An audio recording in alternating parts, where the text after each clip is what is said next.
Most important news of the day. Today, Jim Gilmore suspended his campaign for the presidency, but nobody cares about that, so we're going to talk about climate change. This week, the Supreme Court voted 5-4 to suspend one of the core components of President Obama's plans to combat climate change. Again, 5-4. Can you guess what the 5 and what the 4 were? And here are the details of what they suspended. The rules, known as the Clean Power Plan, target greenhouse emissions from existing power plants and are expected to decrease total emissions by a total of 16% from 2020 levels by the time the rules take effect in 2030. Now, bear in mind, this is going to be suspended. This was one of the biggest things we were doing to fight global climate change. Many people believe that we need to cut 80% of emissions in order to avert some of the most catastrophic effects of climate change. So this would have only taken us a portion of that way, and that's been suspended now. The Supreme Court ordered the plan to be temporarily halted, most likely until the court hands down an opinion on the legality of the plan, which is being challenged, in June of 2017. Now, what would this have accomplished if it was allowed to continue? The EPA predicts that the Clean Power Plan will avoid thousands of premature deaths and mean thousands fewer asthma attacks and hospitalizations in 2030 and every year beyond. And really fast, why is this being challenged? How is this being challenged?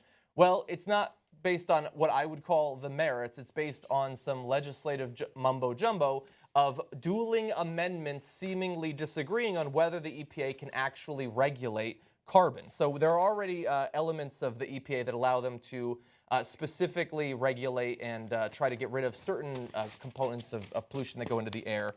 Carbon is under a sort of take-all part of that. And that is what's being challenged because in the 90s, there were two versions of an amendment in a law, one in the House, one in the Senate, and they did not agree. Instead of reading that, let me explain the mumbo jumbo. Okay. The Republicans have this talking point of like, oh, executive powers is totally unconstitutional, right? That's not remotely true. Executive powers, the executive branch is one of the three branches. It enforces the laws. So, for example, legislation could pass to fund a fire department in your local neck of the woods, right? Then the executive branch decides, okay, well, how am I going to allocate that? How are they going to actually fight the fires, right? So I'm going to have a guy who's the head of the fire department. We're going to buy this fire truck, yada, yada. That's what the executive branch does. It comes up with ways to enforce the laws that have been passed. So in this case, the Clean Air Act is passed by Congress saying you get to regulate on these two kinds of specific gases plus this catch-all area of whatever else gases are causing us a lot of problems, right? So it's in the law, and then it says, okay, now executive branch, you go enforce that, right? So the executive branch goes, okay, how am I going to enforce it? Okay, great, you gave me this mandate. Now, President Obama says the way I'm going to enforce that is I'm going to regulate it in this way when it comes to carbon that is being released by these factories. The most normal thing that has ever happened. That's exactly how the law is supposed to work, right? Republicans go, oh my God, he's enforcing it. That's outrageous. I can't believe he's enforcing it. Yeah, that's what the executive branch does. So they sue. Now, they don't sue. They Multiple sue. states have been sued. Yeah, they sue. They sue because the industry wants them to sue. Yeah, of course, right. And all the business guys are on the side of course, we should not have to be regulated. Right? I should be able to put whatever I want in the air, and that's your problem, not my problem. I just make money off of it. I privatize the gains, and I socialize the losses. So, okay. Now, unfortunately, in 1990, they put in two amendments to this law that were, and I've read it, they are contradictory. And no one disagrees that they're contradictory. One says, no, not all other gases. And the other one says, yeah, definitely all other gases. Yeah. Now, luckily, one of the Supreme Court justices wrote a whole book about this. And in the book, he explained if there are two contradictory laws, that then you let the executive branch decide which way they're going to enforce it because it's unclear. It was Scalia, by the way. Oh, it was Scalia. Isn't that interesting?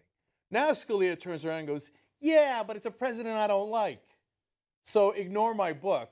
Instead, let's overturn precedent. By the way, the precedent, so there's Scalia's book, and then the precedent, which is much more important, is a Supreme Court decision called Chevron, where they said if there are two opposing amendments, just like in this case, they cancel each other out, so you go back to the original law. The original law is the executive branch can definitely regulate any of those gases they find to be dangerous.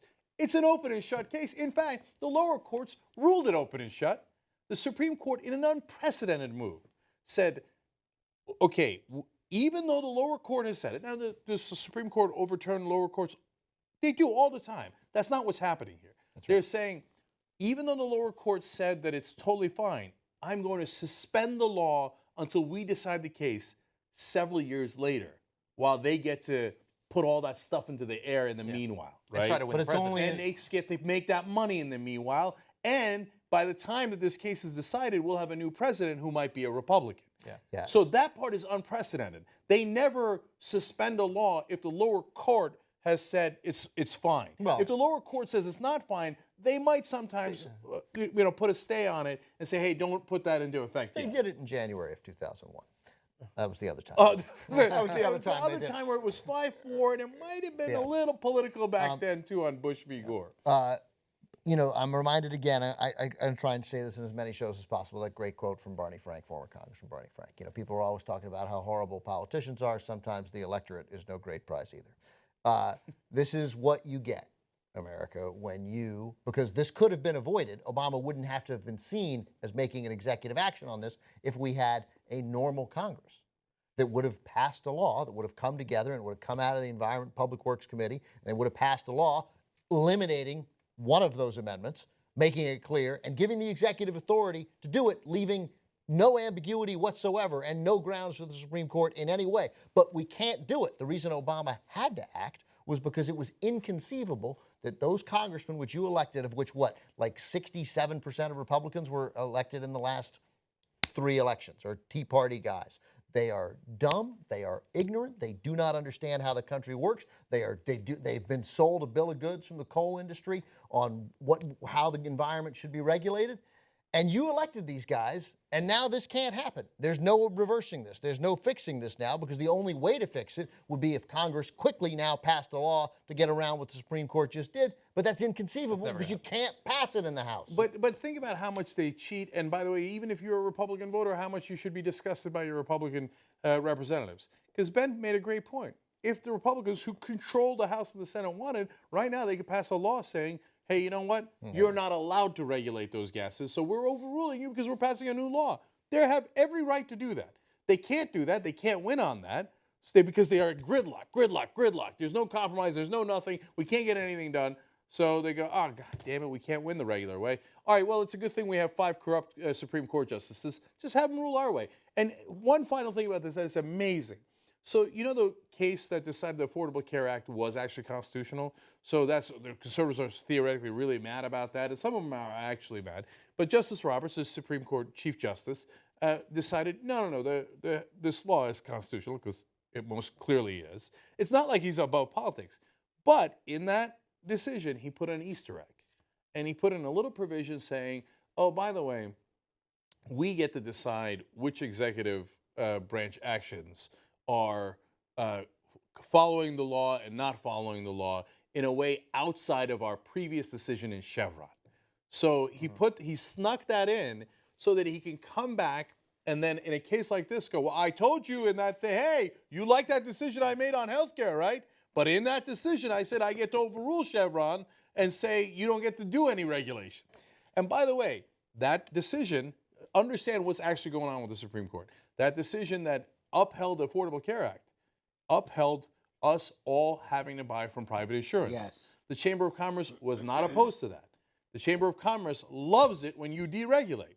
So almost every decision by this Supreme Court is not Republican, it's not Democrat, it's certainly not conservative or liberal, it's pro-corporations. Corporations win almost every time.